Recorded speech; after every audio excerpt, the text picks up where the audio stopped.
This is not the story I'd come to Holland for, but here he was, dying in a radio station car park. Pim Fortuyn, admired and hated, a man who provoked reaction, now a victim of extremes. Hello. Morning. Good morning. Just last Friday, I went to his power base in Rotterdam to interview a man who prophetically was well aware of the dangers his views might provoke. It is dangerous for me without security in the big cities to walk on the street.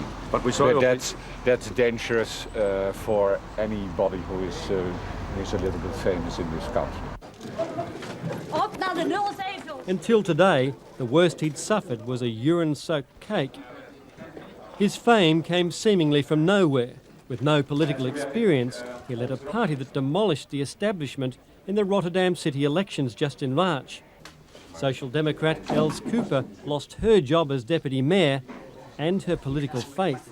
When I understood that so many people, more than 1/3 of the voters, chose Pim Fortuyn, I sort of felt, yes, I lost my city. Pim Fortuyn's message was as simple as it was for many offensive. There are too many immigrants. They're responsible for the crime. Close the borders. Holland is full. He used normally words, and every man can understand them. Rotterdam butcher Arie van Veen loved the way Pim Fortuyn talked. At last, someone was saying what people like him actually thought. Too many immigrants causing too much crime. Yes, that is so. Well, the most people, they have nothing, they have nothing to lose, and they are to the crime here. Ironically, most of his customers are immigrants. Outside, there was real fear about what the Fortuyn phenomenon might mean.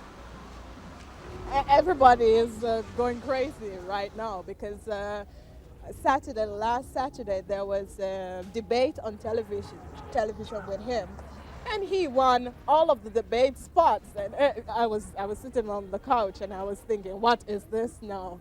These stupid people are really going to vote for him. Karen van Manen came from Jamaica 6 years ago and was worried the openly gay Fortuyn would destroy Holland's image as a tolerant and open society. I think he's a hypocrite because he himself is gay. And what would you say if you're going to... I don't want to stamp for Pim Fortuyn because he is gay. I mean, he should think about that. When you talk about discrimination, discrimination comes in a lot of forms. But just how far is this charismatic sociologist willing to go to stop immigration?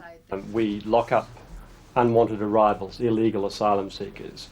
Is that what you would propose for him? We are left of Australia.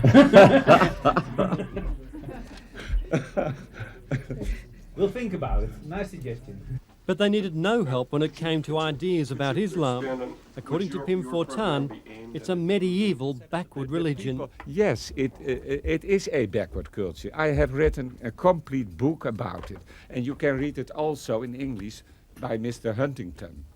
And you don't say to Mr. Huntington, he is a racist. Allahu Akbar. Allahu Akbar. Allahu Akbar. We were very angry and we are very upset. And we did something. We didn't just accept it. We went to the court. You understand, though, how many people here, many Muslims, yes, many foreigners, feel outraged by that, feel scared, frightened, and really see you as a very dangerous man. But you have heard what they are saying about us and about our culture? Study. You know that? I'm talking about the people that live here in Holland.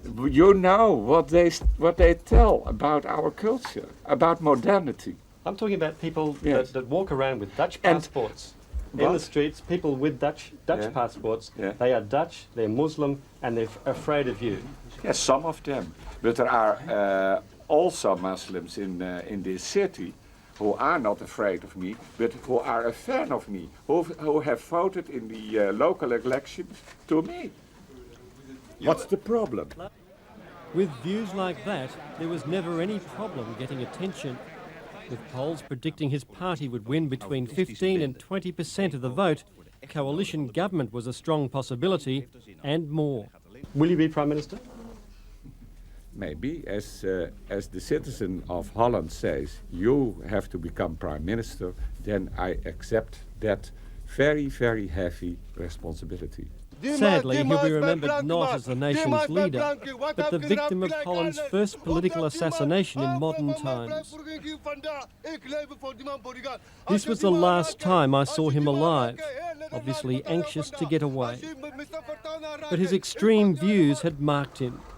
3 days later, the would-be Prime Minister was dead. Pim was the party, so what next? In life he stirred division and emotion. His brutal end may also mark the death of an innocence and a tolerance for which Dutch society is, or was, famous.